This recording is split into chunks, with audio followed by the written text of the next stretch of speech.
늙어서 지금 나한테 도움된 게 뭐가 있냐고! 평생 내 발목이나 잡는 짐덩어리 주제! 이어진 아들의 발길질에 제 몸은 비명도 못 지르고 그대로 나동그라졌습니다. 차가운 대리석 바닥에 머리를 부딪히고 쓰러진 내 위로 아들의 경멸적인 목소리가 비수처럼 꽂혔습니다. 입안 가득 비릿한 피맛이 번졌습니다. 아들이 휘두른 손에 터져버린 입술을 감싸 쥘 힘조차 없었습니다. 온몸의 뼈가 으스러지는 고통보다 더 아픈 것은 짐승처럼 끌려가는 내 모습을 공포에 질린 눈으로 바라보는 어린 손녀딸의 얼굴이었습니다. 제 아들이 끄는 대로 질질 끌려 마당의 퀴퀴한 계집에 던져졌습니다. 덜컹하고 자물쇠가 잠기는 소리. 그 소리가 제 남은 인생 전부를 송두리째 흔드는 거대한 폭풍의 시작이었음을 그때는 미처 알지 못했습니다. 사연 시작 전에 무료로 할 수 있는 구독과 좋아요를 눌러주시면 제게 큰 힘이 됩니다. 그 끔찍한 일이 있기 불과 몇 시간 전만 해도 저는 세상에서 가장 행복한 어미였습니다. 아니, 행복하다고 믿고 싶었습니다.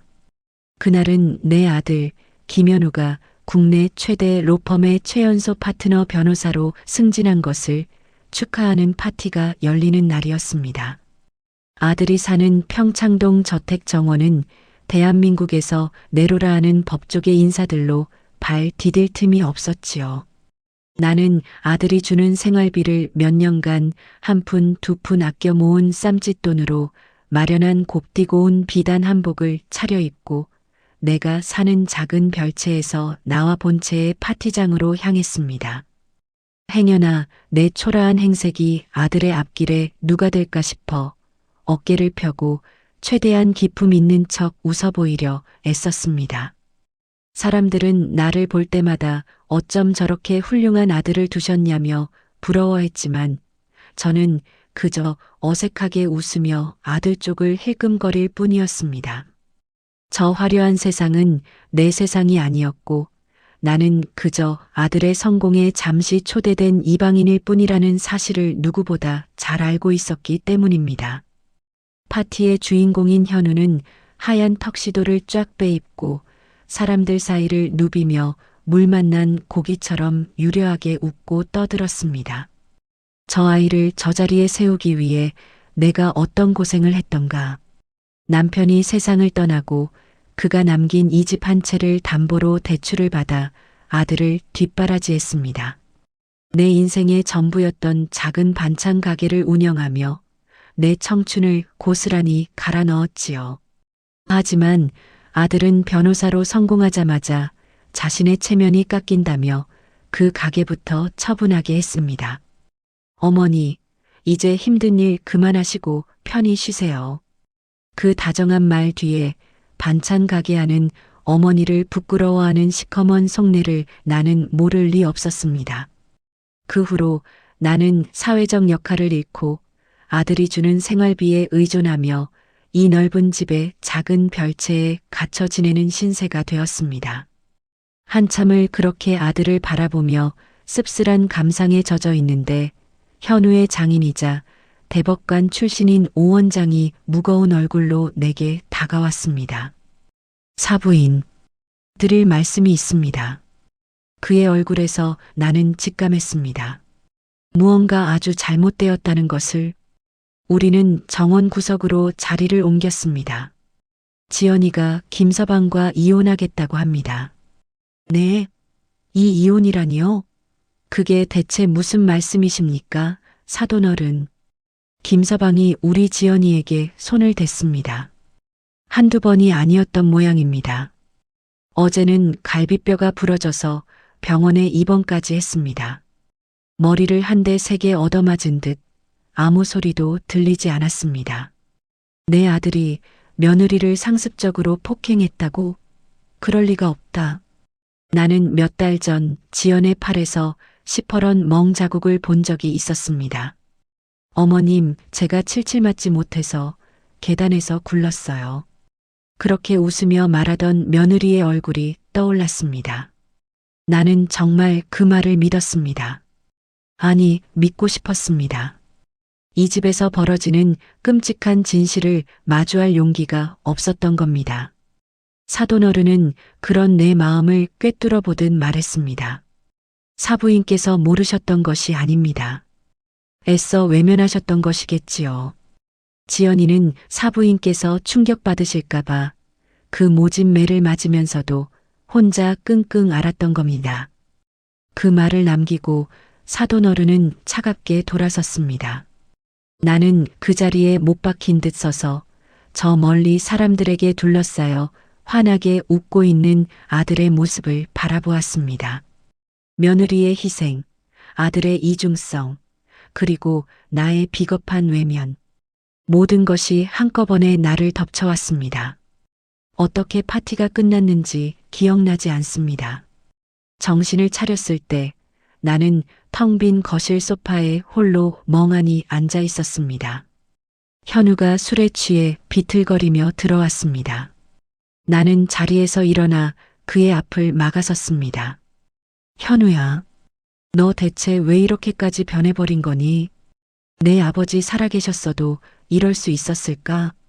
내 말이 끝나자마자 아들의 눈빛이 순식간에 돌변했습니다. 방금 전까지 술에 취해 풀려있던 눈동자에 섬뜩한 칼날이 서는 것을 보았습니다. 아버지, 그 양반이 뭘 안다고? 평생 나한테 해준 게 뭐가 있다고? 뭐라고? 이 집도 내 아버지가 피땀 흘려 남기신 거고 내가 지금 누리는 모든 게. 내 말이 채 끝나기도 전에 아들은 악에 받친 목소리로 내 말을 끊었습니다. 닥쳐. 당신이 뭘 알아? 혹시 내 서재라도 뒤졌어? 그래서 지금 나를 협박이라도 하는 거야? 아들의 그 말에 나는 심장이 덜컥 내려앉았습니다. 서재라니, 협박이라니. 나는 그저 며느리를 폭행한 아들을 나무라려던 것뿐인데 아들은 전혀 다른 이야기를 하고 있었습니다. 아들의 얼굴에는 당황과 분노, 그리고 무언가를 들켜버린 자의 극도의 불안감이 뒤섞여 있었습니다. 그 순간 나는 깨달았습니다. 내 아들에게는 며느리를 폭행한 것보다 더 끔찍한 비밀이 있다는 것을. 그 깨달음이 아들을 더욱 자극했습니다. 아들은 내가 자신의 치부를 알아챘다고 확신한 듯 이성을 완전히 잃어버렸습니다. 그래, 내가 괴물이다. 하지만 당신 같은 거머리한테 내 인생을 통째로 빨릴 수는 없지. 아들은 그렇게 소리치며 닥치는 대로 물건을 집어 던지기 시작했습니다. 값비싼 크리스털 잔이 바닥에 떨어져 산산조각이 나고 액자가 깨져나갔습니다. 그리고 그의 분노는 마침내 모든 것을 알아버렸다고 오해한 나를 향했습니다. 그날 밤 나는 평생 잊지 못할 지옥을 경험했습니다. 아들의 분노가 잦아들었을 때 내 몸은 만신창이가 되어 있었습니다. 하지만 아들은 거기서 멈추지 않았습니다. 의식을 잃어가는 나를 그는 짐승처럼 마당으로 끌고 나갔습니다. 그리고 그날 아들의 성공을 축하하던 화려한 저택에서 나는 한낱 짐승보다 못한 존재가 되어 차가운 계집에 갇히게 되었습니다. 어둠 속에서 나는 생각했습니다. 내 아들의 성공이 어째서 나에게는 이토록 끔찍한 불행의 시작이 되어야만 했을까? 무엇이 어디서부터 잘못된 것이었을까? 끝없는 질문만이 맴도는 절망의 밤이었습니다. 차가운 흙바닥의 냉기가 등골을 타고 올라와 온몸을 마비시키는 것 같았습니다. 퀴퀴한 곰팡내와 짐승의 채취가 뒤섞인 역한 냄새에 숨이 막혔습니다. 한때 우리 가족이었던 늙은 개가 살다 죽어나간 그곳에서 나는 내 아들에 의해 짐승처럼 버려졌습니다. 아, 내가 낳고 기른 아들이 나에게 이런 짓을. 차라리 꿈이었으면 좋겠다고 몇 번이나 생각했지만 뺨을 스치는 차가운 밤 공기와 온몸을 옥죄는 통증이 이것이 지독한 현실임을 일깨워 주었습니다. 얼마나 지났을까? 굳게 닫힌 계집 문틈으로 작은 그림자가 어른거렸습니다. 어린 손녀 유나였습니다. 아이는 울음을 삼키느라 작게 들썩이는 어깨를 하고 제 작은 손에 든 우유 한 팩과 빵 봉지를 문틈으로 밀어 넣었습니다. 할머니 이거라도. 목이 매는 소리에 나는 무너지는 가슴을 부여잡았습니다. 12살짜리 어린 것이 제 애비가 무서워 소리도 못 내고 할미를 챙기는 모습에 하늘이 무너지는 것 같았습니다. 나는 떨리는 손으로 빵 봉지를 받아들었지만 아무것도 목구멍으로 넘길 수가 없었습니다. 유나야 괜찮아. 할미는 괜찮아. 어서 들어가 자렴. 아빠한테 들키면 너도 혼나. 내 말이 채 끝나기도 전에 본체의 현관문이 열리는 소리가 들렸습니다. 유나는 화들짝 놀라 어둠 속으로 몸을 숨겼고 나는 숨을 죽였습니다. 아들 현우였습니다. 그는 비틀거리며 마당으로 나오더니 계집 쪽을 향해 소리쳤습니다. 거기서 잘 생각해봐. 당신이 지금 누구 덕에 이 집에서 먹고 자는지. 입 다물고 쥐 죽은 듯이 살면 유혈사태는 없을 테니까. 그것은 협박이었습니다. 며느리 지연의 폭행 사실을 외부에 알리지 말라는 명백한 경고였습니다.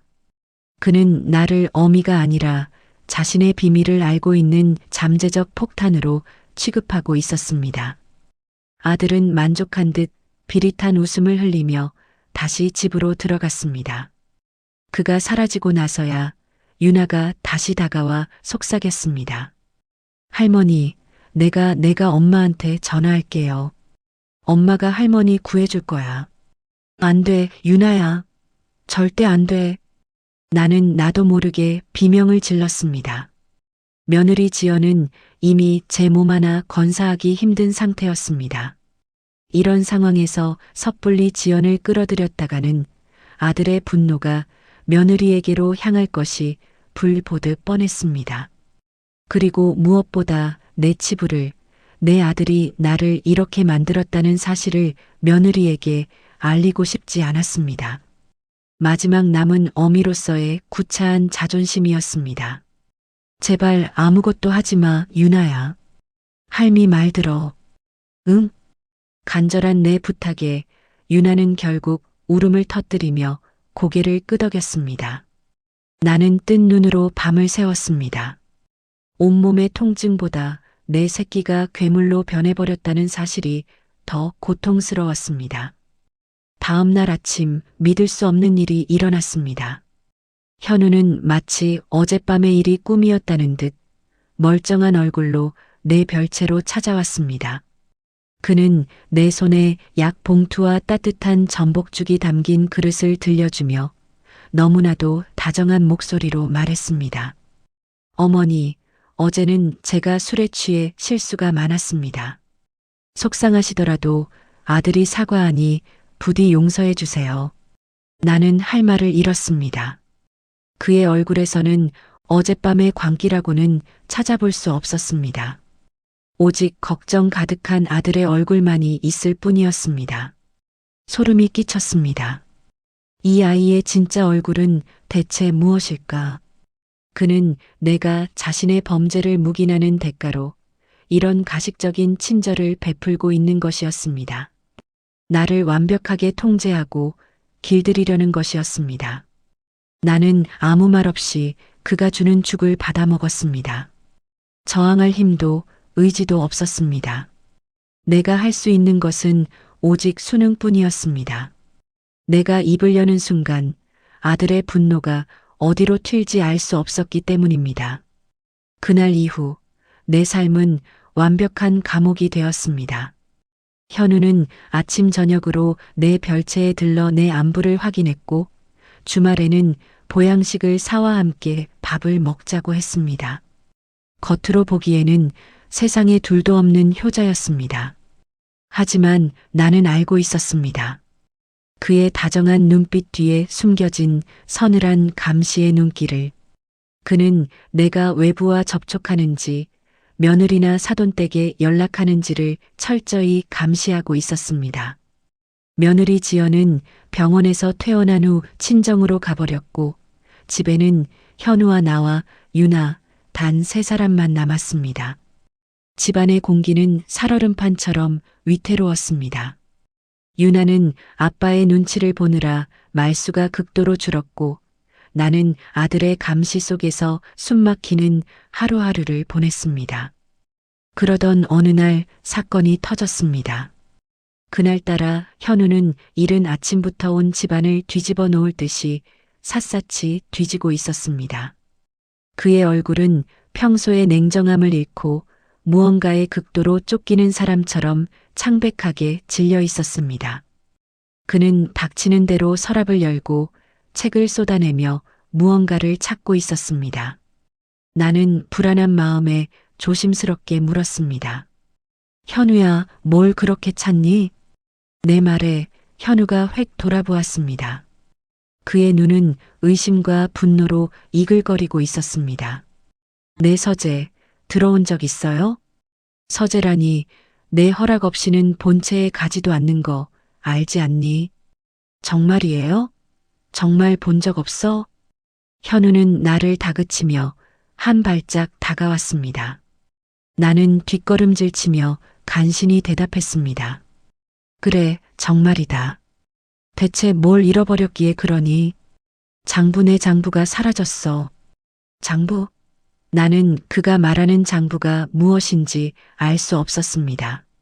하지만 그 단어를 내뱉는 아들의 얼굴에 스친 극도의 공포를 보고 나는 그것이 보통 물건이 아님을 직감했습니다. 아들은 미친 사람처럼 제 머리를 뜯으며 중얼거렸습니다. 없어, 어디에도 없어. 그게 없으면 나는 끝장이야. 혼잣말을 하던 아들의 시선이 문득 나에게로 향했습니다. 그 눈빛은 지난번 나를 폭행했을 때와 같은 모든 것을 의심하고 파괴하려는 광기로 가득 차 있었습니다. 그는 천천히 내게 다가오며 얼음장같이 차가운 목소리로 말했습니다. 어머니, 정말 당신이 아니에요? 현우야, 내 뒤를 캐고 다니는 건 아니냐, 이 말입니다. 나를 협박해서 돈이라도 뜯어내려고 당신이 내 인생을 망치려고 작정했어? 무슨 소리니 그게. 내가 왜 내 인생을 망쳐. 나는 내 엄마야. 나는 억울함에 소리쳤습니다. 하지만 내 외침은 아들에게 닿지 않았습니다. 아들의 머릿속은 이미 어머니가 내 장부를 훔쳤다는 망상으로 가득 차 있었습니다. 그는 내 팔을 거칠게 움켜쥐고 나를 벽으로 밀어붙였습니다. 솔직히 말해. 어디다 숨겼어? 말하지 않으면 지난번처럼 계집에서 끝날 줄 알아.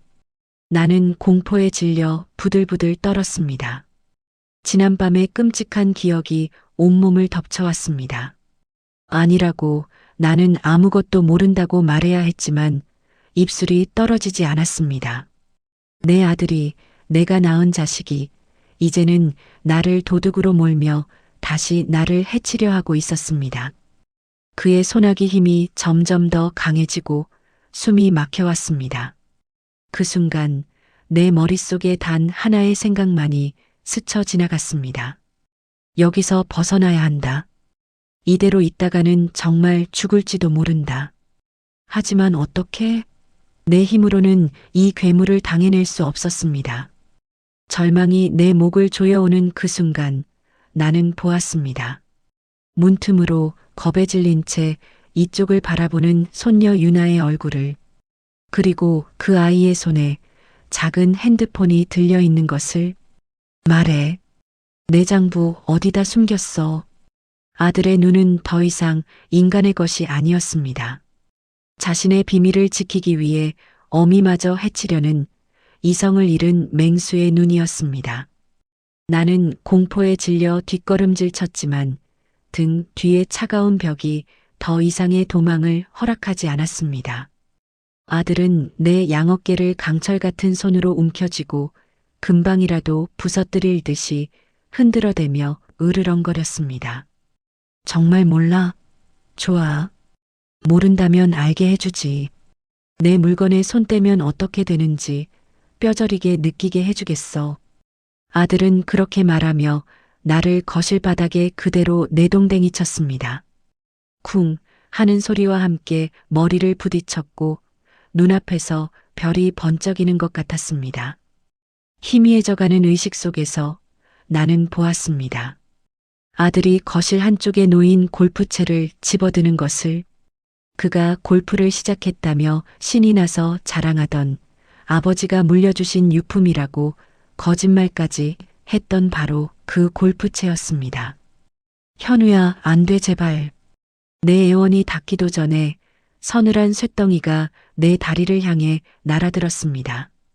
윽 하는 비명과 함께 정강이뼈가 부서져 내리는 듯한 극심한 고통이 온몸을 관통했습니다.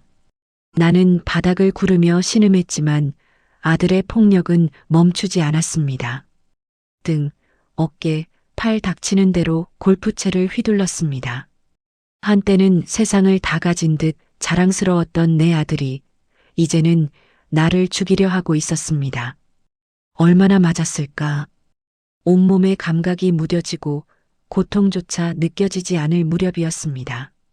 아들은 거친 숨을 몰아쉬며 골프채를 집어 던지더니 내 머리채를 휘어잡고 질질 끌기 시작했습니다. 카펫, 대리석 바닥, 그리고 차가운 흙마당을 지나는 동안 내 몸은 무력하게 끌려갔습니다. 내가 있어야 할 자리는 여기가 아니야. 내 분수에 딱 맞는 곳으로 보내주지. 아들은 나를 마당 구석에 있는 낡은 계집 안으로 던져 넣었습니다. 그리고는 밖에서 둔탁한 소리와 함께 자물쇠를 잠가버렸습니다. 덜컹. 그 소리는 내 남은 인생에 대한 사형 선고처럼 들렸습니다.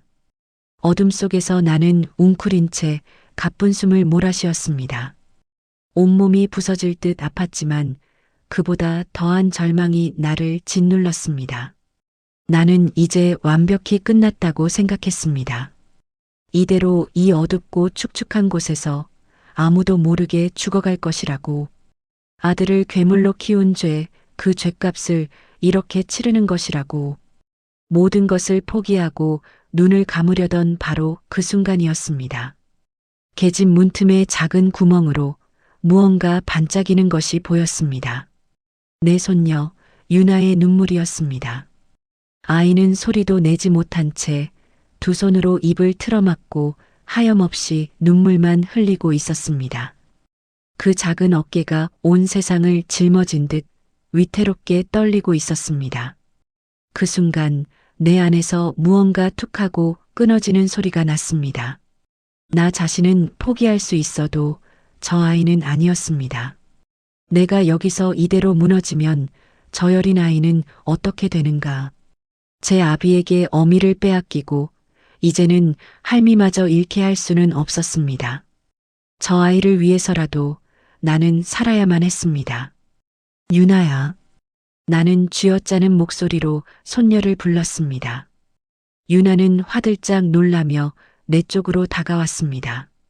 할머니, 할머니. 유나야, 할미 좀 도와줘. 전화 좀. 나는 떨리는 손으로 문틈을 가리키며 말했습니다. 하지만 유나는 고개를 저었습니다. 아이의 얼굴에는 공포가 가득했습니다. 아빠에 대한 공포.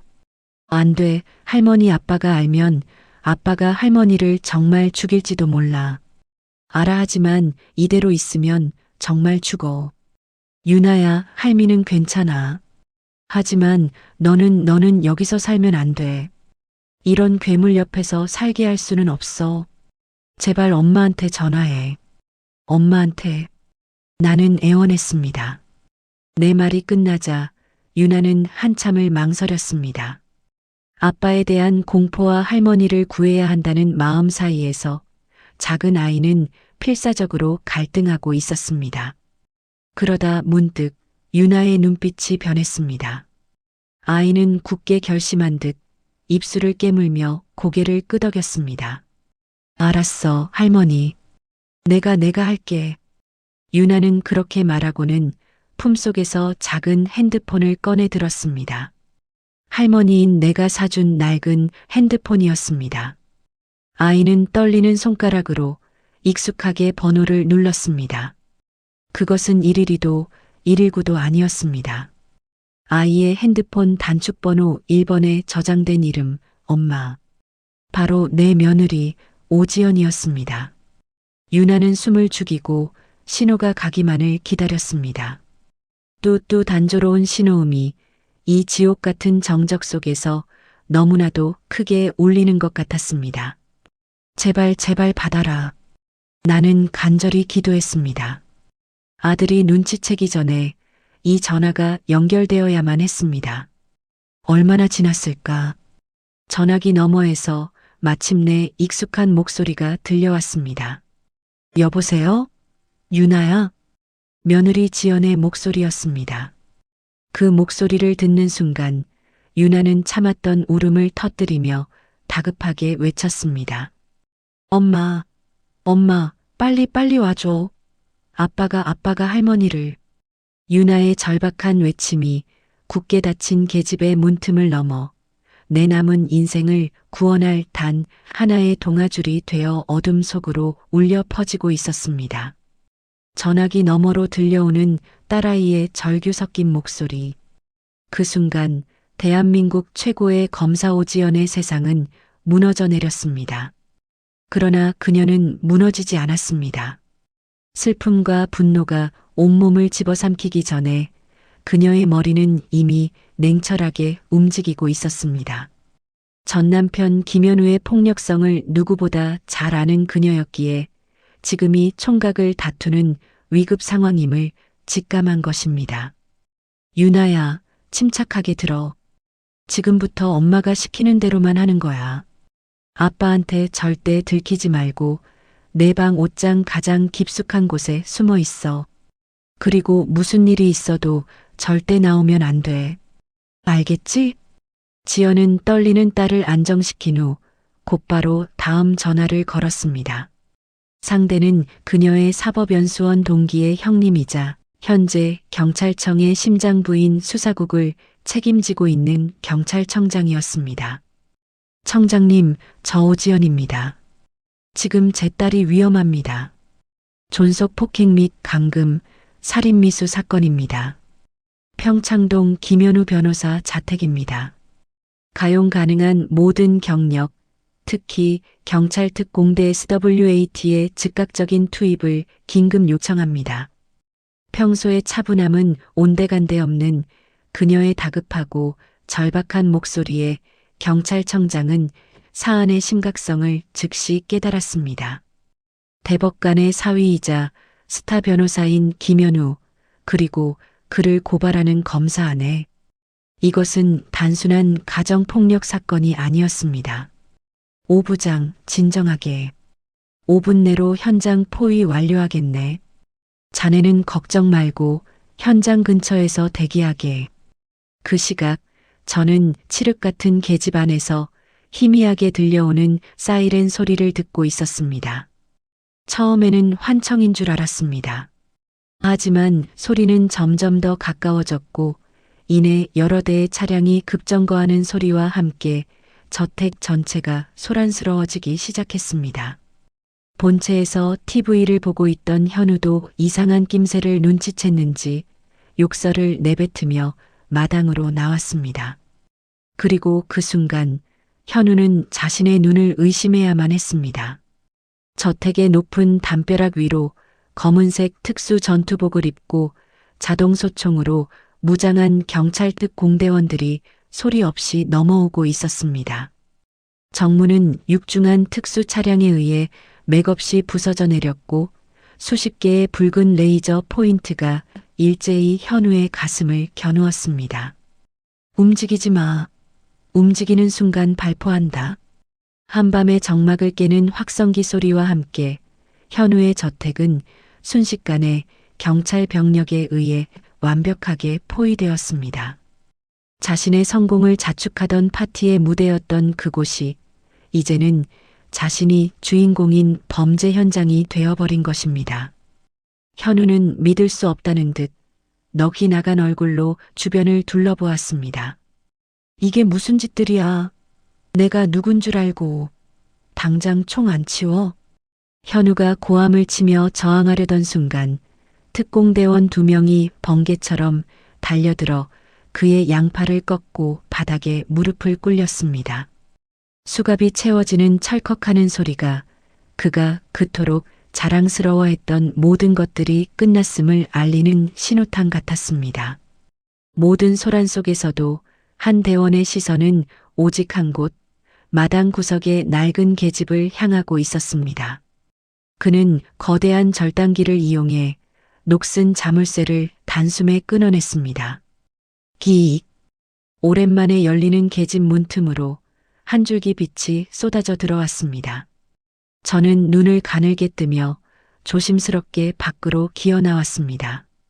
만신창이가 된 몸, 찢어진 옷, 핏자국과 흙먼지로 범벅이 된 몰골. 그 처참한 제 모습을 무릎 꿇린 채 고개를 든 아들 현우가 똑똑히 보았습니다. 아들의 눈이 경악으로 크게 흔들렸습니다. 자신의 비밀스러운 폭력이 가장 치욕스러운 방식으로 세상에 공개되는 순간이었습니다. 그는 자신의 완벽한 인생에 지울 수 없는 오점이 찍히는 소리를 들었을 것입니다. 어머니. 그가 경악에 찬 목소리로 나를 불렀지만 나는 아무 대답도 하지 않았습니다. 그저 멍하니 내 아들이자 나를 해친 원수가 법의 심판대 앞에 무력하게 무너지는 모습을 바라볼 뿐이었습니다. 한 여성 경찰관이 다가와 자신의 외투를 벗어 제 어깨를 감싸주었습니다. 그 온기에 저는 비로소 참았던 숨을 토해냈습니다. 살았구나. 정말 살았구나. 안도감과 함께 알 수 없는 눈물이 뺨을 타고 흘러내렸습니다. 그것은 슬픔의 눈물도 기쁨의 눈물도 아니었습니다. 내 인생 전체를 관통하는 회한과 서러움의 눈물이었습니다. 구급차에 실려 저택을 빠져나오는 길, 저는 차창 너머로 한 여인의 모습을 보았습니다. 굳게 입을 다문 채 이 모든 상황을 지휘하고 있는 내 며느리 오지연이었습니다. 그녀의 눈빛은 차갑게 불타고 있었지만 나를 바라보는 그 순간만큼은 슬픔과 안타까움으로 희미하게 떨리고 있었습니다. 병원으로 향하는 구급차 안에서 저는 생각했습니다. 나는 이제 어떻게 되는 것일까? 내 아들은 저 지옥 같은 집을 벗어났지만 앞으로 나를 기다리는 것은 또 어떤 세상일까? 모든 것이 혼란스럽고 두려웠습니다. 하지만 한 가지는 분명했습니다. 제 남은 인생 전부를 송두리째 흔드는 거대한 폭풍은 이제 막 시작되었다는 것을. 하얀 병실의 천장은 끝없는 사막처럼 막막하게만 느껴졌습니다. 소독약 냄새가 코를 찔렀고 팔다리를 옴짝달싹할 때마다 온몸의 뼈마디가 비명을 질렀습니다. 의사는 전치 8주 판정을 내렸습니다. 갈비뼈에 금이 가고 온몸은 시퍼런 멍으로 물들어 성한 곳이 없었습니다. 하지만 육체의 고통보다 더 아픈 것은 가슴에 선명하게 새겨진 아들의 얼굴이었습니다.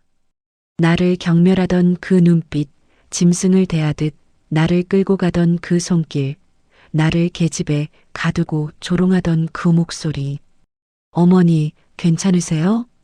어린 간호사가 걱정스러운 얼굴로 물었지만 나는 아무 대답도 할 수 없었습니다. 괜찮을 리가 없지 않습니까?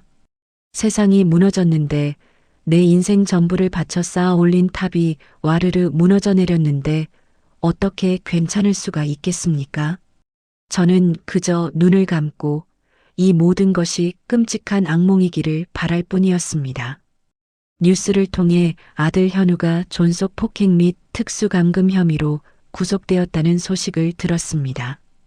대한민국 최고의 스타 변호사가 한순간에 페류나로 전락하는 순간이었습니다. 사람들은 아들을 향해 손가락질하며 돌을 던졌지만 이상하게도 내 마음은 전혀 후련하지 않았습니다. 오히려 돌멩이 하나하나가 내 가슴에 날아와 박히는 것처럼 아팠습니다. 저 아이를 괴물로 만든 것은 결국 나 자신이 아니었던가. 나의 맹목적인 사랑과 희생이 아들을 저렇게 만든 것이 아닌가. 죄책감이 독사처럼 따리를 틀고 내 심장을 조여왔습니다. 그렇게 며칠을 시체처럼 누워 지내던 어느 날 오후였습니다. 병실 문이 조용히 열리고 한 여인이 들어왔습니다. 몇 년은 좋게 늙어버린 듯 수척하고 창백한 얼굴. 내 며느리 오지연이었습니다. 어머님. 지연은 내 침대 옆으로 다가와 멍으로 얼룩진 내 손을 보며 끝내 참았던 눈물을 터뜨렸습니다. 그 작은 어깨가 가늘게 떨리는 것을 보며 나는 차마 그녀의 얼굴을 마주 볼 수가 없었습니다. 이 모든 비극의 시작은 어쩌면 아들의 폭력을 애써 외면했던 내 비겁함 때문이었으니까요. 미안하다 세아가. 내가 진작 알았어야 했는데. 내 목소리는 갈라지고 떨렸습니다. 지연은 흐느끼며 고개를 저었습니다. 아니에요, 어머님. 어머님은 아무 잘못 없으세요. 제가 더 일찍 말씀드렸어야 했는데 어머님 충격받으실까봐 혼자 어떻게든 버텨보면 괜찮아질 거라고 그렇게 미련한 생각을 했어요. 정말 죄송해요, 어머님. 지연은 내 손 위로 뜨거운 눈물을 쏟아냈습니다.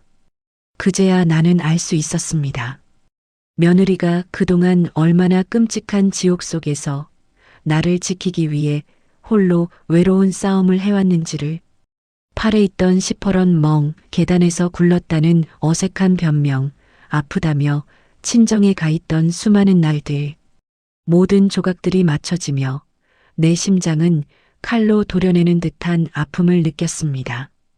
나는 내 아들의 죄뿐만 아니라 며느리의 고통을 방관한 죄까지 짊어지고 있었던 것입니다. 일어나 세아가. 고개 들어라. 나는 간신히 몸을 일으켜 지연의 어깨를 감싸 안았습니다. 품에 안긴 며느리의 몸은 마른 나뭇가지처럼 가늘고 약했습니다. 이제 다 괜찮다. 다 괜찮아. 이 못난 시어미가 너무 늦게 알아서 미안하다. 우리는 한참을 그렇게 부둥켜 안고 울었습니다. 그것은 시어머니와 며느리의 눈물이 아니었습니다. 한 남자에게 배신당하고 상처 입은 두 여인이 서로의 상처를 보듬고 위로하는 연대의 눈물이었습니다. 한참 후 눈물을 그친 지연이 결심한 듯 단단한 목소리로 말했습니다. 어머님, 저는 이제 더 이상 김연우라는 사람의 아내도 피해자도 아닙니다. 저는 대한민국 검사 오지연입니다. 그리고 지금부터 제 모든 것을 걸고 그 사람을 법의 심판대에 세울 겁니다. 어머님을 폭행한 죄, 저를 유린한 죄, 그리고 법을 기만하고 돈을 탐한 모든 죄까지 단 하나도 빠짐없이 값을 치르게 할 겁니다. 그녀의 눈빛은 더 이상 슬픔에 젖어 있지 않았습니다. 복수와 단죄를 향한 냉철하고 강인한 검사의 눈빛으로 불타고 있었습니다. 나는 그 눈빛을 보며 비로소 깨달았습니다. 내가 해야 할 일이 무엇인지를. 세아가. 네, 어머님. 나는 내 아들을 내 손으로 단죄할 자신이 없다. 아무리 그놈이 밉고 원망스러워도 내 배 아파 낳은 자식인데 나는 못해. 그러니 내가 해다오.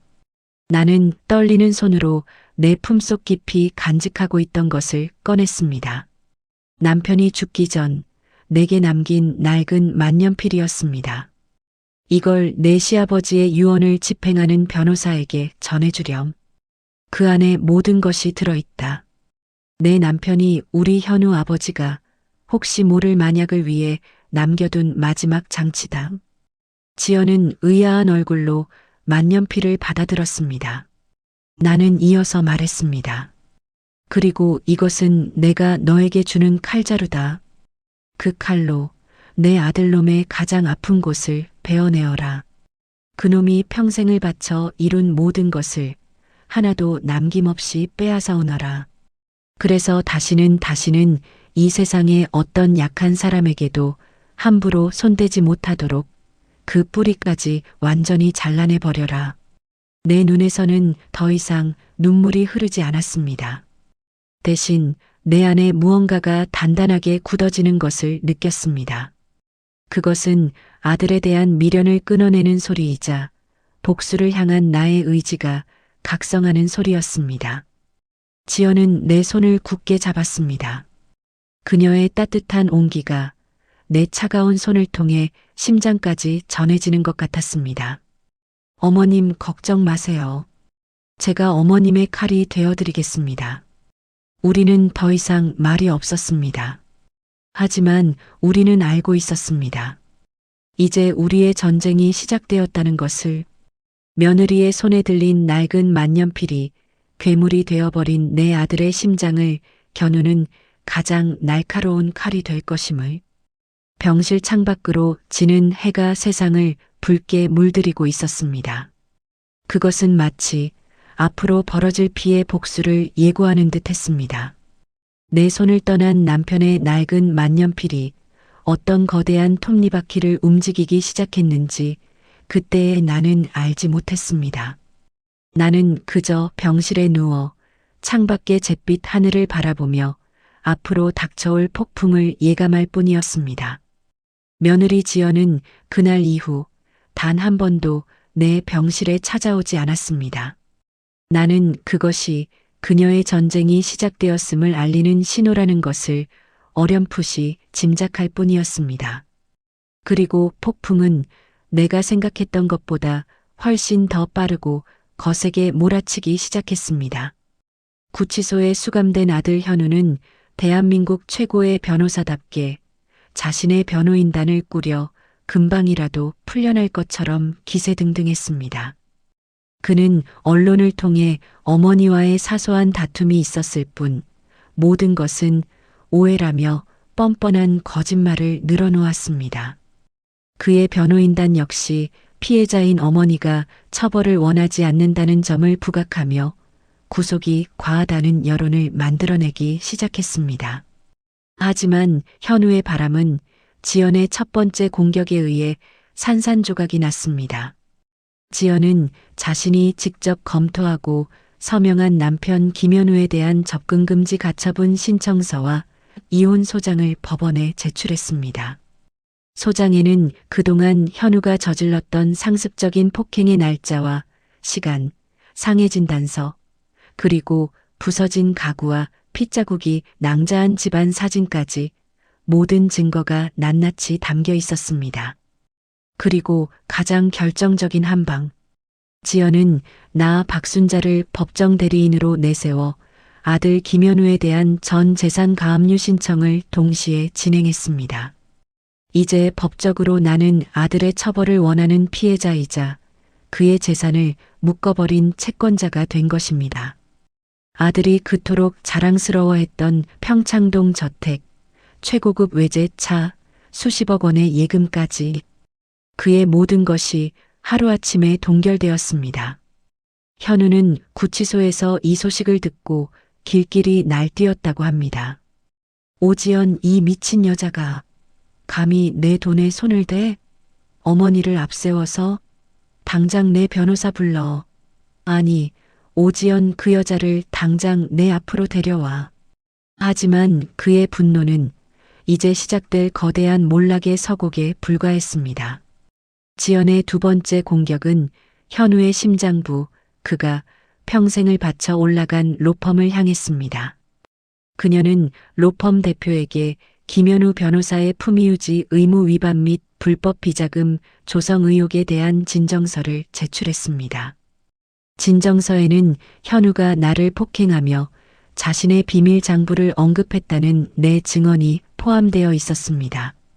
로펌은 발칵 뒤집혔습니다. 존속 폭행이라는 폐륜적 범죄만으로도 회사의 명예가 실추될 판에 파트너, 변호사의 불법 비자금 의혹까지 터져나온 것입니다. 로펌은 즉시 긴급회의를 소집하여 김현우 변호사에 대한 징계위원회를 구성하고 그의 모든 직무를 정지시켰습니다. 한때는 최연소 파트너로 모두의 부러움을 샀던 그는 이제 회사에서 퇴출당할 위기에 놓인 범죄자로 낙인 찍혔습니다. 나는 이 모든 소식을 병실 TV를 통해 접했습니다. 화면 속에서 구치소를 나서는 현우의 변호사는 기자들의 질문에 드릴 말씀이 없습니다라는 말만 반복하며 황급히 자리를 피했습니다. 그 오만하고 당당하던 모습은 온데간데 없었습니다. 그때 병실 문이 열리고 지연이가 들어왔습니다. 며칠 만에 보는 그녀의 얼굴은 더욱 수척해져 있었지만 눈빛만은 그 어느 때보다 형형하게 빛나고 있었습니다. 어머님, 이제 시작입니다. 지연은 내게 작은 태블릿 PC 하나를 건넸습니다. 화면 속에서는 구치소 접견실의 CCTV 영상이 재생되고 있었습니다. 현우와 그의 변호사가 마주 앉아 있었습니다. 영상 속의 현우는 완전히 다른 사람이 되어 있었습니다. 그는 초조하게 손톱을 물어뜯으며 변호사에게 쉴 새 없이 소리쳤습니다. 대체 뭐 하는 거야? 돈으로 막든 협박을 하든 어떻게든 막았어야지. 내 재산이 다 묶였다고. 로펌에서도 잘릴 판이야. 김 변호사님, 진정하십시오. 지금 상황이 아주 안 좋습니다. 오지연 검사 측에서 모든 증거를 쥐고 있습니다. 게다가 박순자 여사님께서 직접 모든 소송을 위임하셨습니다. 거짓말. 우리 엄마가 그럴 리 없어. 그 여자가 시킨 게 분명해. 우리 엄마는 평생 내 편이었어. 화면 속에서 절규하는 아들의 모습을 보며 나는 가슴 한쪽이 아릿하게 저려오는 것을 느꼈습니다. 그래, 나는 평생 내 편이었다. 내가 똥을 싸도 금똥이라고 믿었고 내가 저지른 잘못마저도 내 탓이라고 생각하며 살았다. 하지만 너는 그런 내 믿음을 짓밟고 나를 짐승처럼 대했다. 지연은 그런 내 마음을 읽기라도 한 듯 조용히 말했습니다.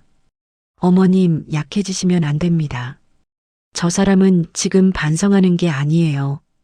단지 자신이 이룬 것을 잃게 될까봐 두려워 발악하는 것뿐입니다. 그녀의 말이 맞았습니다. 아들은 단 한 번도 내 안부를 묻거나 자신의 잘못을 뉘우치지 않았습니다.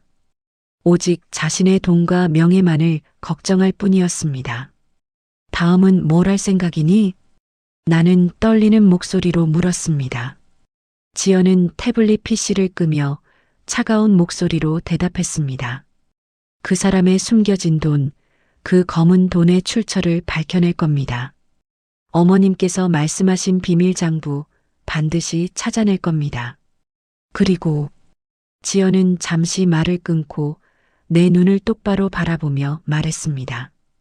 어머님께서 제게 주신 만년필, 이제 그 만년필을 쓸 시간이 된 것 같습니다. 나는 숨을 삼켰습니다.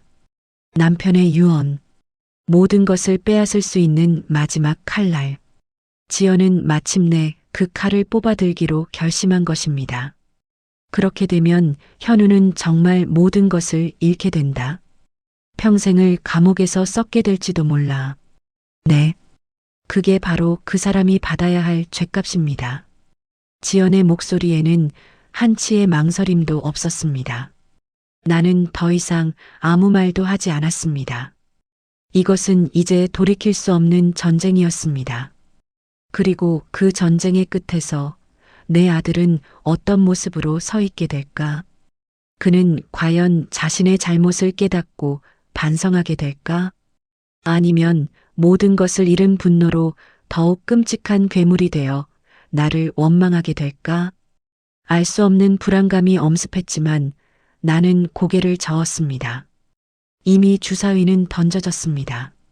그리고 나는 내 며느리가 내 또 다른 딸이 이기는 것을 지켜볼 것입니다. 그것이 내 아들에게 내리는 가장 가혹하고도 자비로운 형벌이 될 것이라고 그렇게 믿기로 했습니다. 2달이라는 시간이 흘렀습니다. 부러진 뼈는 더디게 붙었고 온몸을 뒤덮었던 시퍼런 멍 자국도 옅은 흔적만을 남긴 채 사라져갔습니다. 마침내 퇴원을 하는 날, 저는 병원복 대신 지연이가 새로 사온 깨끗한 옷으로 갈아입었습니다. 거울 앞에 선 내 모습은 낯설기만 했습니다. 지난 2달간 내 안에서는 너무나도 많은 것들이 부서지고 무너지고 그리고 다시 세워졌기 때문입니다. 병원 로비에는 지연이가 손녀 유나의 손을 잡고 나를 기다리고 있었습니다. 유나는 내 품에 와락 안기며 할머니 보고 싶었어요라며 울먹였습니다. 그 작은 온기를 느끼며 나는 다시 한번 마음을 굳게 다잡았습니다. 그래, 나는 더 이상 약한 피해자가 아니다. 나는 저 아이를 지켜야 할 할머니다. 어머님, 이제 집으로 가시죠. 지연이의 말에 나는 고개를 끄덕였습니다. 하지만 막상 그 집으로 돌아갈 생각을 하니 심장이 다시 차갑게 내려앉는 것 같았습니다. 아들의 온기가 남아있는 곳, 내 고통의 기억이 서려있는 그곳으로 돌아갈 자신이 없었습니다. 걱정 마세요, 어머님. 오늘은 그 집에 특별한 손님이 와 계실 겁니다. 지연은 의미심장한 미소를 지으며 말했습니다. 평창동 저택에 도착했을 때 집 앞은 이미 수많은 기자들로 인산인해를 이루고 있었습니다. 지연의 보호를 받으며 겨우 집 안으로 들어서자 거실에는 단정한 양복 차림의 중년 남자가 우리를 기다리고 있었습니다. 오래 기다리셨습니다, 사모님. 저는 고 김진철 회장님의 유언 집행을 맡은 박성준 변호사입니다. 김진철, 바로 내 남편의 이름이었습니다. 남편의 변호사라니. 나는 영문을 몰라 지연이를 쳐다보았습니다. 지연이는 내 손을 꼭 잡아주며 박 변호사에게 고갯짓을 했습니다. 박 변호사는 가방에서 낡은 서류 봉투 하나를 꺼냈습니다. 봉투는 노랗게 발에 있었고 붉은색 실로 단단히 봉인되어 있었습니다. 고인께서는 임종 직전 저에게 이 유언장을 맡기시며 말씀하셨습니다. 아들인 김현우 변호사가 사모님을 끝까지 잘 부양하고 효도를 다한다면 이 유언장은 영원히 열릴 일이 없을 것이라고. 하지만 만약 아들이 그 도리를 저버리고 사모님께 폐륜을 저지른다면 그때 이 유언을 세상에 공개하라고 하셨습니다. 박 변호사는 봉인을 뜯고 유언장을 읽어내려가기 시작했습니다. 유언장의 내용은 충격적이었습니다. 남편은 자신의 전 재산을 아들 현우에게 상속하되 한 가지 조건을 걸었습니다. 상속인 김현우는 어머니 박순자를 충실히 부양할 의무를 지며 만약 이 의무를 저버리고 불효 또는 폐륜을 저질러 사회적, 법적으로 그것이 인정될 경우 상속된 모든 재산의 소유권은 즉시 어머니 박순자에게 귀속된다. 나는 유언장을 든 채 부들부들 떨었습니다. 남편은 다 알고 있었던 것입니다. 내 아들의 야망과 그 안에 숨겨진 위험성을. 그래서 아들에게 모든 것을 주는 척하며 실제로는 나를 보호할 마지막 안전장치를 남겨두었던 것입니다. 여보 당신. 나는 남편의 이름을 부르며 오열했습니다. 나를 버리고 먼저 간 줄만 알았던 남편이 수십 년의 시간을 넘어 나를 지켜주고 있었습니다. 다음 날 이 유언장은 법정에 증거로 제출되었습니다. 법정은 그야말로 아수라장이었습니다. 현우는 말도 안 돼. 저건 위조된 거야. 우리 아버지가 나한테 이럴 리가 없어. 라고 소리치며 발악했습니다. 하지만 유언장은 남편의 자필 서명과 인감 그리고 공증까지 완벽하게 갖춘 법적으로 그 어떤 흠도 없는 문서였습니다. 현우의 변호인은 아버지가 아들의 재산을 빼앗는다는 비상식적인 유언은 무효라고 주장했지만 지연은 차분하게 반박했습니다. 이것은 재산을 빼앗는 유언이 아닙니다. 이것은 조건부 증여에 대한 계약입니다. 김현우 피고인은 효도라는 조건을 이행하는 대가로 재산을 상속받았지만 그는 존속 폭행과 강금이라는 극악무도한 폐륜 행위로 그 조건을 스스로 파기했습니다. 따라서 계약에 따라 모든 재산은 원소유주인 박순자 여사님께 돌아가는 것이 마땅합니다. 재판은 길지 않았습니다. 판사는 침통한 표정으로 판결문을 읽어 내려갔습니다. 피고인 김현우의 폐륜 행위는 망자인 아버지의 유언 조건을 명백히 위반한 것으로 인정된다. 이에 법원은 피고인 김현우에게 상속된 모든 부동산과 금융자산의 소유권을 원고 박순자에게 이전할 것을 명한다. 땅, 땅, 땅. 판사의 의사봉 소리가 법정에 울려 퍼지는 순간 현우는 다리에 힘이 풀린 듯 그 자리에 주저앉았습니다. 그의 얼굴은 잿빛으로 변해 있었습니다. 평생을 바쳐 이룩한 모든 것, 그의 성공, 그의 부, 그의 명예가 한순간에 물거품처럼 사라지는 순간이었습니다. 나는 증인석에서 그 모습을 조용히 지켜보았습니다. 통쾌함보다는 알 수 없는 깊은 슬픔이 밀려왔습니다. 재판이 끝나고 나는 구치소로 향했습니다. 수의를 입은 아들의 모습은, 한때 대한민국을 호령하던 스타 변호사의 모습은 어디에도 없었습니다. 그저 모든 것을 잃고 절망에 빠진 초라한 사내만이 앉아있을 뿐이었습니다. 어머니, 왜 저한테 이러시는 거예요? 현우는 나를 보자마자 원망 섞인 목소리로 물었습니다. 내가 너한테 그런 게 아니다, 현우야. 내가 내 스스로 너 자신에게 그렇게 한 게지. 그리고 내 아버지가 하늘에서 너를 심판하신 게다. 나는 담담하게 말했습니다. 이제 이 집은 내 것이다. 내가 그토록 자랑스러워했던 그 집 말이다. 너는 내가 저지른 죗값을 그 차가운 감옥에서 평생 치르거라. 그리고 나는 내가 버린 그 집에서 내가 버린 내 딸과 함께 내 인생을 다시 살아갈 것이다. 그 말을 끝으로 나는 자리에서 일어났습니다. 뒤에서 아들의 절규하는 소리가 들려왔지만 나는 단 한 번도 뒤돌아보지 않았습니다. 모든 것이 끝났고 모든 것이 다시 시작되고 있었습니다. 나는 과연 저 집에서 행복해질 수 있을까? 내 손으로 아들을 무너뜨린 나는 남은 인생을 웃으며 살아갈 수 있을 것인가? 차가운 복도를 걸어 나오며 나는 스스로에게 끝없이 되묻고 있었습니다. 평창동 저택에 아침 햇살이 쏟아져 내렸습니다. 한때는 아들의 성공을 비추던 눈부신 빛이었지만 이제는 나와 내 며느리 그리고 내 손녀를 위한 따스한 온기가 되었습니다. 나는 다시 주인이 된 그 집의 주방에서 정성껏 아침 식사를 준비했습니다. 보글보글 끓는 된장찌개 냄새, 고소한 생선 굽는 냄새가 집 안가득 퍼져나갔습니다. 이것은 내가 수십 년간 꿈꿔왔지만 단 한 번도 누려보지 못했던 평범하고도 소중한 일상이었습니다. 어머님, 굿모닝이에요. 할머니, 좋은 아침. 검사로서의 무거운 짐을 잠시 내려놓고 환하게 웃는 지연이와 지난 몇 달간의 상처를 딛고 조금씩 밝아지고 있는 유나.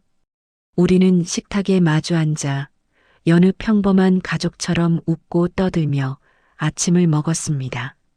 아들이 없는 집은 놀랍게도 너무나 평화로웠습니다. 퇴원 후 나는 지연이의 도움을 받아 심리 상담을 받기 시작했습니다. 상담사는 내 안의 깊은 상처와 아들에 대한 애증, 그리고 나 자신에 대한 죄책감을 하나씩 꺼내 보듬어 주었습니다. 나는 내가 아들을 괴물로 키웠다는 죄책감에서 벗어나 나 역시 아들의 또 다른 피해자였음을 인정하게 되었습니다. 그리고 내가 진정으로 해야 할 일은 과거에 얽매여 후회하는 것이 아니라 남은 내 인생을 온전히 나 자신을 위해 살아가는 것임을 깨닫게 되었습니다. 나는 남편이 남긴 재산의 일부로 내 이름으로 된 작은 재단을 만들었습니다. 가정폭력으로 고통받는 여성과 아이들을 돕는 재단이었습니다. 내가 닫아야 했던 그 작은 반찬 가게의 정신을 더 크고 의미 있는 방식으로 이어나가고 싶었습니다. 지연이는 내 뜻을 존중해 주었고 재단의 법률 자문을 맡아 든든한 조력자가 되어 주었습니다. 모든 것이 제자리를 찾아가는 것 같았습니다. 하지만 어둠은 우리가 보지 못하는 가장 깊은 곳에 웅크리고 있었습니다. 아들 현우의 항소심 마지막 재판이 열리는 날이었습니다. 지연이는 나에게 법정에 가지 않아도 된다고 했지만 나는 가야만 했습니다. 내 눈으로 직접 이 모든 비극의 끝을 확인하고 싶었습니다. 초췌한 모습으로 피고인석에 선 아들은 마지막 최후 진술의 기회를 얻었습니다. 나는 혹시나 하는 마음에 아들이 마지막 순간에는 진심으로 뉘우치고 반성하는 모습을 보여주기를 바랐습니다. 하지만 내 마지막 기대는 아들의 첫마디에 의해 무참히 박살났습니다. 존경하는 재판장님, 저는 억울합니다. 저는 단 한 번도 제 어머니를 해하려 한 적이 없습니다. 이 모든 것은 제 아내인 오지연 검사와 제 어머니가 제 재산을 탐내어 꾸민 거대한 음모입니다. 법정은 순식간에 술렁였습니다.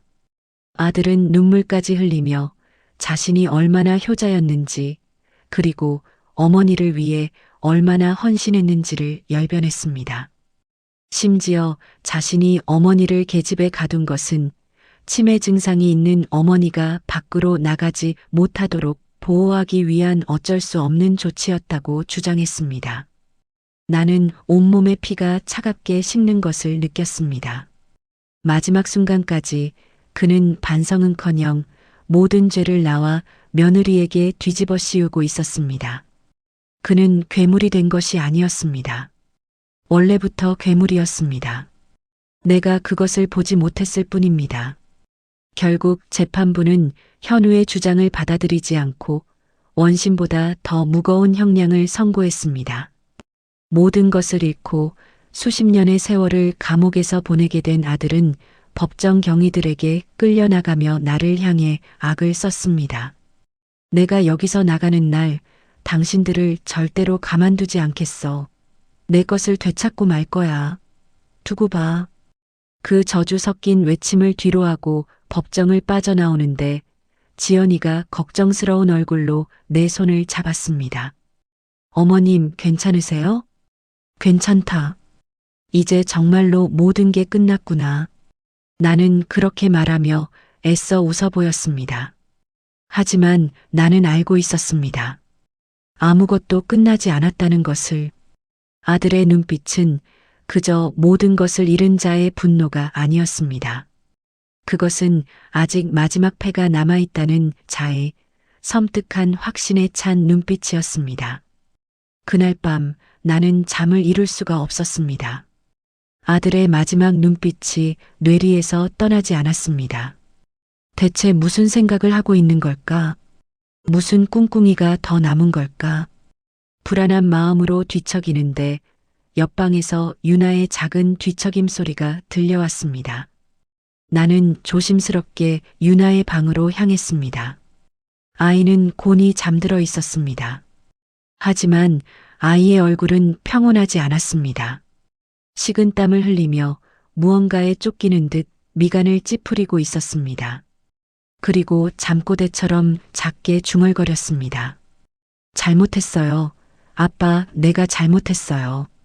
나는 가슴이 철렁 내려앉았습니다. 유나는 그날의 충격에서 아직 벗어나지 못한 것이었습니다. 아빠가 할머니를 때리고 자신을 의심하던 그 끔찍한 기억이 아이의 무의식을 계속해서 괴롭히고 있었던 것입니다. 상담 치료를 받고 있었지만 아이의 상처는 생각보다 훨씬 더 깊었습니다. 나는 조용히 아이의 방을 나와 거실에 홀로 앉았습니다. 그리고 그때 나는 보고야 말았습니다. 유나의 책상 위에 놓인 작은 그림 일기장을. 아이의 허락 없이 보는 것은 나쁜 짓이라는 것을 알았지만 나는 이끌리듯 일기장을 펼쳐 들었습니다. 일기장의 내용은 충격적이었습니다. 아빠의 장부를 훔친 것은 나다. 아빠가 할머니를 의심하는 것이 무서워서 나는 장부를 아빠의 서재 가장 깊숙한 곳, 낡은 금고 안에 다시 넣어두었다. 아무도 모를 것이다. 나만 입을 다물면 된다. 그러면 우리 할머니도 엄마도 안전할 것이다. 나는 숨을 쉴 수가 없었습니다. 아들이 그토록 찾아 헤맸던 비밀 장부. 그것을 숨긴 것은 다름 아닌 내 손녀 유나였습니다. 아들이 할머니를 의심하는 것을 막기 위해 어린아이가 스스로 모든 비밀을 짊어지기로 결심했던 것입니다. 그리고 나는 깨달았습니다. 아들의 마지막 눈빛의 의미를 그는 알고 있었던 것입니다. 장부가 여전히 그 집안에 있다는 것을. 그래서 형기를 마치고 나오는 날 그 집에 돌아와 장부를 되찾고 모든 것을 되돌리려 했던 것입니다. 그리고 그 과정에서 모든 비밀을 알고 있는 유나가 얼마나 위험해질지는 불 보듯 뻔한 일이었습니다. 나는 떨리는 손으로 일기장을 덮었습니다. 이 비극의 고리를 이제는 정말로 끊어내야만 했습니다. 내 아들을 위해서가 아니라 내 며느리를 위해서도 아닌 오직 내 손녀 유나를 위해서 저 어린 아이가 더 이상 악몽에 시달리지 않고 평생을 불안에 떨며 살아가지 않게 하기 위해서 나는 조용히 내 방으로 들어가 전화기를 들었습니다. 그리고 단축번호 2번에 저장된 번호를 눌렀습니다. 유언 집행을 맡았던 박성준 변호사였습니다. 변호사님, 접니다. 부탁드릴 것이 있습니다.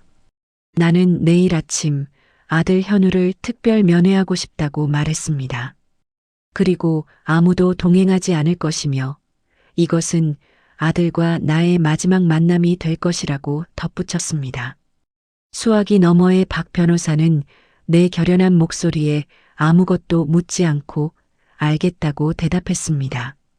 전화를 끊고 나는 창밖을 바라보았습니다. 동이 트려면 아직 한참이나 남은 깊고 어두운 새벽이었습니다. 나는 결심했습니다.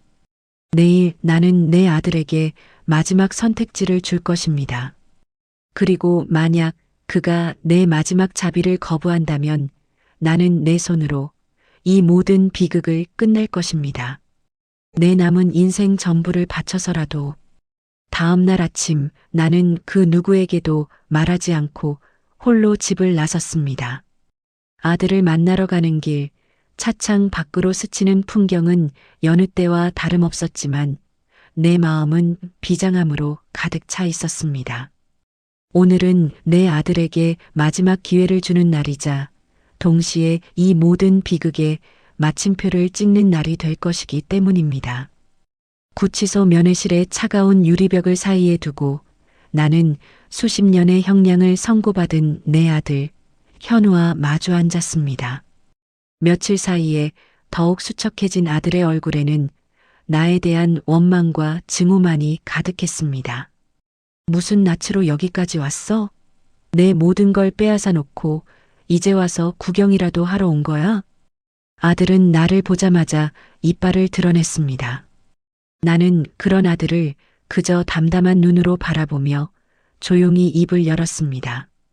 현우야, 내가 오늘 너를 찾아온 것은 내게 마지막 기회를 주기 위해서다. 기회? 웃기지 마. 당신이 나한테 줄 수 있는 게 뭐가 있는데? 내 딸 유나를 위한 기회다. 유나라는 이름에 아들의 눈빛이 순간 흔들렸습니다. 나는 그 틈을 놓치지 않고 말을 이었습니다. 나는 안다. 내가 그토록 찾아 헤매던 비밀 장부가 아직 그 집에 있다는 것을. 그리고 내가 형기를 마치고 나와 그 장부를 이용해 모든 것을 되찾으려 한다는 것도. 아들의 얼굴이 하얗게 질렸습니다. 내가 자신의 마지막 계획까지 꿰뚫어 보고 있다는 사실에 당황한 기색이 역력했습니다. 내가 그러는 한 유나는 평생을 불안에 떨며 살아가야 한다. 아빠가 언제 돌아와 자신을 해칠지 모른다는 공포 속에서 내가 진정 유나를 단 한순간이라도 아비의 마음으로 사랑했다면 포기해라, 현우야. 내가 그 장부를 포기하고 내 죄를 진심으로 뉘우친다면 나는 내 남은 형량을 줄일 수 있도록 탄원서를 써주겠다. 그것이 내가 내게 해줄 수 있는 마지막 모정이다. 하지만 끝까지 내 욕심을 버리지 못한다면 나는 잠시 말을 끊고 아들의 눈을 똑바로 쳐다보며 말했습니다. 나는 내 손으로 그 장부를 세상에 공개할 것이다. 그러면 너는 영원히 세상의 빛을 보지 못하게 되겠지. 선택해라, 아들아. 내 딸의 미래냐, 아니면 너의 부질없는 욕망이냐. 그것은 아들을 향한 내 마지막 진심이자 최후 통첩이었습니다. 아들은 한참 동안 아무 말도 하지 않았습니다. 그의 눈동자는 복잡하게 흔들렸고 나는 그 짧은 순간 아들의 마음속에 남아있을지 모를 아주 작은 선의를 기대했습니다. 하지만 아들의 입에서 나온 대답은 내 마지막 기대를 산산조각 냈습니다. 당신 정말 지독하군. 마지막까지 나를 협박해? 좋아. 어디 한번 해봐. 당신이 그 장부를 공개하는 순간 유나도 무사하지 못할 테니까. 그 장부에는 내 죄만 있는 게 아니거든. 유나의 외할아버지, 당신의 사돈인 오지연의 아버지 죄도 함께 들어있어. 어떻게 할 건데? 아들은 비열하게 웃었습니다. 장부 안에 또 다른 폭탄을 숨겨두고 그것으로 나와 지연을 협박하는 것이었습니다. 그는 마지막 순간까지도 반성이 아닌 거래를 택했습니다. 나는 조용히 자리에서 일어났습니다. 더 이상 들을 필요가 없었습니다. 그래, 잘 알겠다. 너는 끝까지 괴물이기를 선택했구나. 나는 아무 표정 없는 얼굴로 그 말을 남기고 차갑게 돌아섰습니다. 뒤에서 아들이 무어라 소리쳤지만 나는 듣지 않았습니다. 구치소를 빠져나오는 내 발걸음은 이상하리만큼 가볍고 평온했습니다.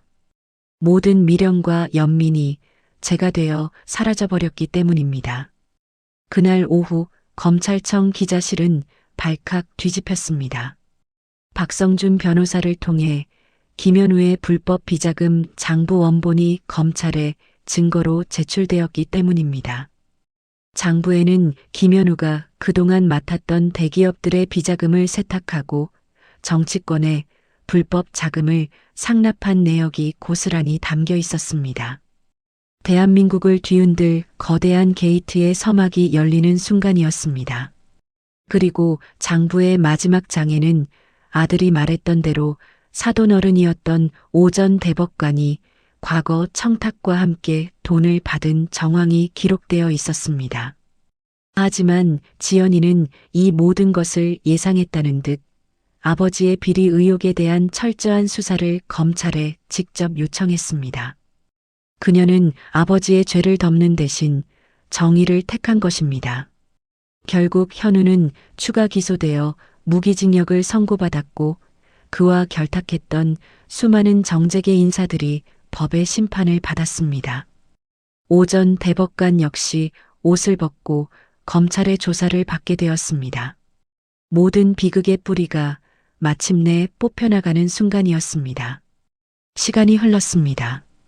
평창동 저택에는 다시 평화가 찾아왔습니다. 나는 더 이상 어둠 속에서 울지 않았고 유나는 더 이상 악몽을 꾸지 않았습니다. 우리는 함께 정원을 가꾸고 함께 장을 보고 함께 웃었습니다. 지연이는 아버지의 일로 힘든 시간을 보냈지만 오히려 셔츠의 마지막 단추를 제대로 채운 듯 후련한 표정이었습니다. 우리는 서로의 상처를 보듬는 세상에서 가장 단단한 가족이 되었습니다. 어느 맑은 봄날 나는 유나의 손을 잡고 내가 운영하는 재단을 찾았습니다. 그곳에는 상처 입은 엄마와 아이들이 모여 서로를 위로하며 새로운 삶을 준비하고 있었습니다. 나는 그들에게 내가 직접 만든 따뜻한 반찬을 나누어 주며 그들의 손을 잡아주었습니다. 괜찮아요. 다 괜찮아질 거예요. 제가 옆에 있어 줄게요. 그 말을 하는 순간 나는 깨달았습니다. 길고 길었던 내 인생은 어쩌면 이 아이들의 손을 잡아주기 위한 과정이 아니었을까?